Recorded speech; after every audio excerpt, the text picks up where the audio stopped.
নমস্কাৰ মৰমৰ ছাত্ৰ ছাত্ৰীসকল তোমালোকৰ যিসকলে কম নম্বৰ পাইছা বা তোমালোকৰ যিসকলে ভাবিছা যে কি তোমালোকৰ বেছি নম্বৰ পাবলগীয়া আছিলে কিন্তু সেই নম্বৰ মতে তোমালোকৰ নম্বৰ অহা নাই তোমালোকৰ কাৰণে এটি ভাল খবৰ আহিছে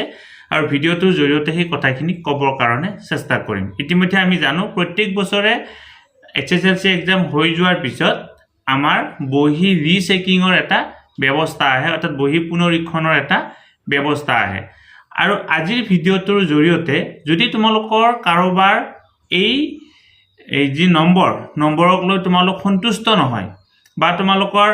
এই ভাবা যে কি তোমালোকে তাতকৈ বেছি নম্বৰ পাবলগীয়া আছিলে তেতিয়াহ'লে তোমালোকে কি কৰিব পাৰিবা বহি ৰিচেকিং কৰিব পাৰিবা পুনৰীক্ষণ কৰিব পাৰিবা। পুনৰীক্ষণ কৰাৰ দুটা পদ্ধতি আছে আৰু ভিডিওটোৰ জৰিয়তে ডিটেইল প্ৰসেস ক'বৰ কাৰণে চেষ্টা কৰিম আৰু এই প্ৰসেসটো অনলাইন হ'ব নে অফলাইন হ'ব আৰু ইয়াৰ বাবে কিমান পইচা দিব লাগিব কিমানখন পেপাৰৰ বাবে তোমালোকে ৰিচেকিং কৰিব পাৰিবা আটাইখিনি কথা ক'বৰ বাবে চেষ্টা কৰিম। ভিডিওটো তোমালোকে শেষলৈকে চাবা আৰু যিমান পাৰি সিমান ভিডিওটো আগলৈকে ফৰৱাৰ্ড কৰিবা যাতে সকলো ছাত্ৰ ছাত্ৰী যিসকলৰ এনেকুৱা ধৰণৰ সমস্যা আছে তেওঁলোকে কথাখিনি গম পাবৰ কাৰণে সক্ষম হয়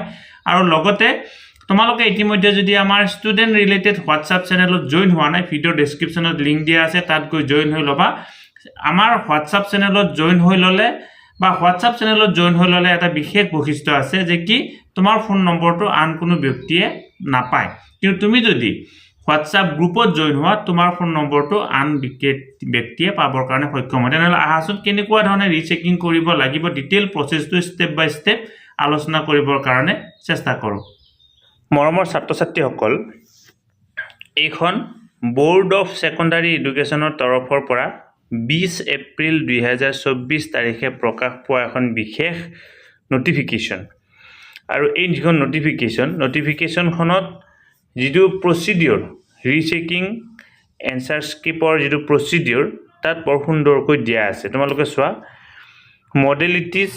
in respect of rechecking of answer script along with obtaining scan copy of answer script and obtaining scan copy of OMR and answer key for the HSLC examination 2024 এটা ইয়াৰ দুটা প্ৰসেস আছে তোমালোকে দুটা প্ৰসেস এপ্লাই কৰিব পাৰা। এটা হৈছে rechecking direct বলে মোৰ নম্বৰ কম পাইছিলো তাৰ কাৰণে মই ৰিচেক কৰিব বিচাৰো হেতু এটা প্ৰচিডিউৰ বলে মই এই ৰিচেক কি কৰিব পাৰো মই যিখন লিখিছিলো অৰ্থাৎ তোমালোকে দুটা প্ৰচিডিউৰ আছে এটা হৈছে OMR এটা হৈছে থিওৰি যিখিনি লিখিছিলো লিখা থিওৰিখিনি মই ৰিচেক কৰিব বিচাৰো তেওঁলোকে ৰিচেক কৰি তোমালোকক নম্বৰ যদি বঢ়াই দিব হেতু এটা প্ৰচিডিউৰ। দুই নম্বৰটো হ'ল যে মই ৰিচেক কৰিব বিচাৰো লগতে মই লিখা যিখিনি কথাখিনি মই চাবও বিচাৰো এইটো হৈছে দুই নম্বৰ প্ৰচিডিউৰ। গতিকে তোমালোকে যিটোতে বিচাৰা হেতুতে এপ্লাই কৰিব পাৰিবা। এটা হৈছে ৰিচেকিং আৰু আনটো হৈছে rechecking along with obtaining scan copy of answer script তোমালোকে এই দুটাৰ যিটোতে এপ্লাই কৰিব বিচাৰা হেতুতে এপ্লাই কৰিব পাৰিবা। আৰু এতিয়া যেহেতু OMR আহিছে OMRৰ এনসাৰ কি OMRৰ স্ক্যান কপি পাবা লগতে OMRৰ এনসাৰ কি সেই OMR খনৰ এনসাৰ কি মানে হৈছে শুদ্ধ উত্তৰটো কি হয় হেতু এনসাৰ কি বুলি কোৱা হয়। এনসাৰ কিও তোমালোকে পাবৰ কাৰণে সক্ষম হ'বা। এতিয়া চোৱা ইয়াতে দীঘল প্ৰচিডিউৰ আছে আৰু গোটেইখিনি প্ৰচিডিউৰ মই তোমালোকক স্টেপ বাই স্টেপ ক'লে ভিডিওটো বহুত দীঘল হ'ব কিন্তু মই তোমালোকক মেইন যিখিনি পইণ্ট সেইখিনি তোমালোকক কৈ দিবৰ কাৰণে চেষ্টা কৰিম আৰু সেইখিনি তোমালোকে ফলো কৰিবৰ কাৰণে চেষ্টা কৰিবা আৰু তোমালোকে নেটত এবাৰ ভালদৰে চাই ল'লেও এইখিনি তোমালোকৰ সুবিধা হ'ব আৰু এপ্লাই কৰাৰ আগত তোমালোকে এবাৰ নেটত ভালদৰে চাই ল'বা। প্ৰথম হ'ল চোৱা procedure for applying rechecking of answer script having a descriptive question including MIL and elective subject along with obtaining scan copy of answer script অৰ্থাৎ তোমালোকৰ চোৱা কি আছিল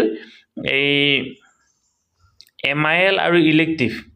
তাত তোমালোকৰ 90 মাৰ্কছৰ কুৱেশ্যন লিখিছিলা সেই কথাটো কোৱা হৈছে আৰু এই তাৰ কাৰণে কি কৰিব লাগিব এই কথাটো কোৱা প্ৰচিডিউৰ মানে কি প্ৰচিডিউৰ ব্যৱহাৰ কৰিব লাগিব কৈছে having descriptive question including MIL and elective subject অৰ্থাৎ MIL আৰু ইলেক্টিভ সাবজেক্টকে ধৰি বাকি যিকিটা সাবজেক্টত তোমালোকে 45 মাৰ্কছৰ লিখিছিলা সেই সাবজেক্ট কেইটাৰ তোমালোকে বহি কেনেকুৱা ধৰণে কি কৰিবা ৰিচেকিং কৰিবা আৰু এনসাৰ স্ক্ৰিপ্ট কেনেকুৱা ধৰণে সংগ্ৰহ কৰিবা 1 নম্বৰ চোৱা candidates intending to get their evaluate answer script recheck will have to apply through the SEBA's official website sebaonline.org এই পৰ্টেলত গৈ তোমালোকে কি কৰিব লাগিব এপ্লাই কৰিব লাগিব এই পৰ্টেলটো তোমালোকে গৈ এটো এপ্লাই কৰিব লাগিব তাৰ কাৰণে এটা লিংক দিয়া হৈছে click on the link apply for rechecking and scan copy of answer script and OMR with answer key দুটা অপচন আছে এটা হৈছে এপ্লাই ফৰ ৰিচেকিং তাত তোমালোকে এপ্লাই কৰিব পাৰিবা আনটো হৈছে scan copy of answer scripts and OMR with answer key এই যেটো লিংক হয় এই লিংকটো তোমালোকে ক্লিক কৰিব লাগিব তাৰ পিছত চাবা তাত তোমালোকে সিলেক্ট কৰিব লাগিব please select rechecking and scan copy of answer script যেটো তোমাৰ ৰিচেকিং কৰিব বিচাৰা নে scan copy of answer script প্ৰথমতে কৈছো মই দুটা প্ৰসিডিউৰ আছে এটা হৈছে অকল ৰিচেকিং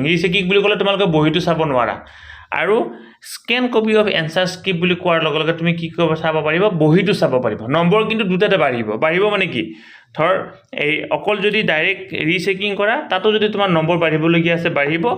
আৰু answer script যদি চাব বিচাৰা তাতো তোমাৰ নম্বৰ বাঢ়িব লগা থাকিলে বাঢ়িব এটা হলো প্ৰসিডিউৰ তাৰ পিছত please select the subject for rechecking and scan copy answer script need to be applied আৰু তাৰ পিছত তুমি কি কৰিব লাগিব সাবজেক্টটো সিলেক্ট কৰিব লাগিব সাবজেক্টটো সিলেক্ট কৰাৰ পিছত তুমি কি কৰিব লাগিব তোমাৰ এই এটা পইচা দিব লাগিব এই যে তুমি তেওঁলোকে যে তোমাৰ এই বহিটো পুনৰ পৰীক্ষা কৰাৰ কাৰণে তোমালোকে কি দিব লাগিব পইচা দিব লাগিব আৰু কি কৈছে চোৱা for rechecking of answer script along with obtaining scan copy of answer script for all theory question paper only that is excluding the OMR part of বাদ দি বাকি যিমানখিনি থিওৰি পেপাৰ আছে তাৰ কাৰণে প্ৰতিটো সাবজেক্টৰ বাবে 400 টকা ধৰা হল তুমি অসমীয়া চাব বিচাৰিছা 400 টকা দিব লাগিব সোশ্যাল সায়েন্স চাব বিচাৰিছা তুমি 400 টকা দিব লাগিব অৰ্থাৎ সোশ্যাল সায়েন্সৰ কিন্তু OMR ৰ কাৰণে আকৌ এক্সট্ৰা সোশ্যাল সায়েন্সৰ থিওৰি যিখিনি 45 মাৰ্কস তাৰ কাৰণে 400 টকা দিব লাগিব কিন্তু তাৰ যদি তুমি সোশ্যাল সায়েন্সৰ OMR খিনি চাব বিচাৰা তাৰ কাৰণে কিন্তু এক্সট্ৰাকে এপ্লাই কৰিব লাগিব পৰৱৰ্তী পৰ্যায়ত কৈ আছো ইয়াতে এটা কথা কৈ দিয়া আছে চোৱা rechecking process the candidate shall note that rechecking of answer script shall not mean re-evaluation of answer script এটা চোৱা ৰিচেকিং আৰু ৰি-ইভালুৱেশ্যন এই দুটা বেলেগ প্ৰসেস মানে বেলেগ শব্দ ৰিচেকিং বুলি কোৱাৰ লগে লগে ৰি-ইভালুৱেশ্যন নহয় মই তোমালোকক বুজাই দিবৰ কাৰণে চেষ্টা কৰিছো তুমি ধৰা হল অসমীয়া 28 পাইছা এতিয়া তুমি ৰিচেকিং কৰিছা ৰিচেকিং কৰা মানে তুমি 30 নোপোৱা অৰ্থাৎ 30 পালে তোমাৰ ৰি-ইভালুৱেশ্যন হ'ব তুমি ৰিচেকিং কৰা মানে ৰি-ইভালুৱেশ্যন নহয় ৰি-ইভালুৱেশ্যন হলে তোমাৰ কি হ'ব 30 নম্বৰ পাবা বা 30 তকৈ বেছি পাব পাৰা 28 তকৈ বেছি নম্বৰ পোৱা মানে তোমাৰ ৰি-ইভালুৱেশ্যন হ'ব অৰ্থাৎ তুমি ৰিচেকিং কৰিলে তোমাৰ নম্বৰ বাঢ়িবও পাৰে নম্বৰ নাবাঢ়িবও পাৰে গতিকে এটা কথা এটা কৈ দিয়া হৈছে rechecking means not re-evaluation of answer script re-evaluation নহয় ইভালুৱেশ্যনটো তেনেকুৱা আগতে যেনেকুৱা ধৰণে আছে তেনেকুৱা ধৰণে থাকিব মাত্ৰ চেকহে কৰা হ'ব নাম্বাৰটো ক্যালকুলেশন কৰি চোৱা হ'ব এটা তিনটা পইণ্ট দিয়া আছে চোৱা retotaling of marks allowed by the examination অৰ্থাৎ ধৰা হল কোনবা এটা তুমি লং কোৱেশ্চন লিখিছা ব্যাখ্যা কৰা 3 নম্বৰ আছিল তাত 4 নম্বৰ দিয়া নহয় এই 3 নম্বৰটোৱে বহিটো পুনৰ যোগ কৰা হ'ব অৰ্থাৎ টোটাল বহিটোত 1 নম্বৰ কোনবাটো 2 নম্বৰ কোনবাটো 3 নম্বৰ তেনেকুৱা ধৰণে যোগ কৰি কিমান নম্বৰ পালা সেই কথাটোহে পুনৰ মানে কি কৰা হ'ব ৰিচেক কৰা হ'ব কিবা কাৰণত যোগ কৰোতে ভুল হৈছে নেকি assessment of answers which has been left out unevaluated কিবা কাৰণত কোনবাটো প্ৰশ্ন ইভালুৱেট নকৰাকে ৰৈ গৈছে নেকি অৰ্থাৎ কিবা কাৰণত কোনবাটো প্ৰশ্ন চেক নকৰাকে ৰৈ যাব পাৰে ৰৈ গৈছে নেকি হেইটোহে চোৱা হ'ব কাৰেকচন অফ ৰং entry off mark of any manner nature কিবা কাৰণত তুমি 81 পাইছা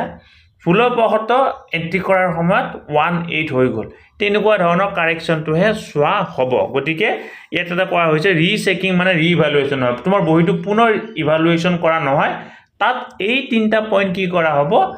চালি জাৰি চোৱা হ'ব গতিকে এইটো হৈছে প্ৰচিডিউৰ ইয়াত এটা কথা কোৱা হৈছে তোমালোকৰ ৰিজাল্ট কি কৰা হ'ব এপ্লাই কৰা 30 দিনৰ ভিতৰত তোমালোকে ৰিচেকিংৰ ৰিজাল্ট পাবা এতিয়া এপ্লাই কেতিয়াৰ পৰা হ'ব সেইটো তোমালোকে জানিবৰ কাৰণে চেষ্টা কৰা ইয়াৰ এপ্লাইটো হ'ব মই পৰৱৰ্তী পৰ্যায়ত এপ্লাই তাৰিখটো ইয়াতে তলত দিয়া আছে মই এপ্লাই তাৰিখটো তোমালোকক দেখুৱাবৰ কাৰণে চেষ্টা কৰিম এতিয়া চাবা এই কি কোৱা হৈছে এই ইয়াতে কি কোৱা হৈছে তোমালোকে এটা কথা চাই লবা ইয়াতে কেইটামান বিশেষ সতৰ্কবাণী দি দিয়া হৈছে ছাত্ৰ ছাত্ৰীসকলে এই সতৰ্কবাণী কেইটি মানিব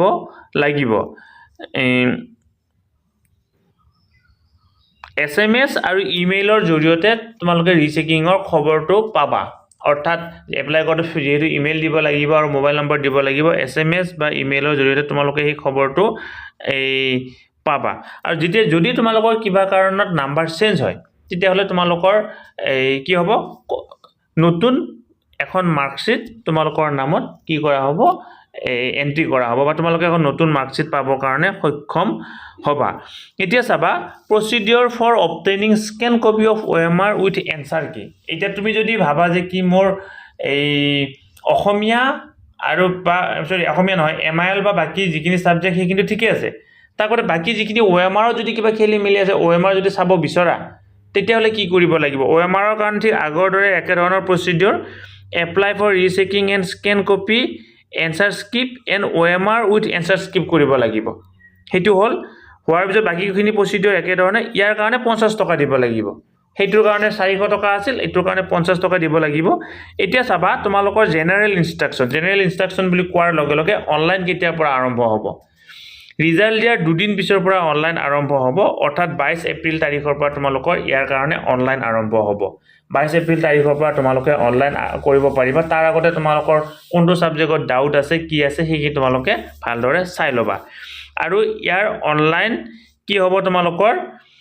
এই 15 দিন অনলাইন কৰিব পাৰিব ছাত্ৰ ছাত্ৰীসকলে আৰু 7 মে তাৰিখে ৰাতি 10 বজাত এই অনলাইনৰ ব্যৱস্থাটো বন্ধ হৈ পৰিব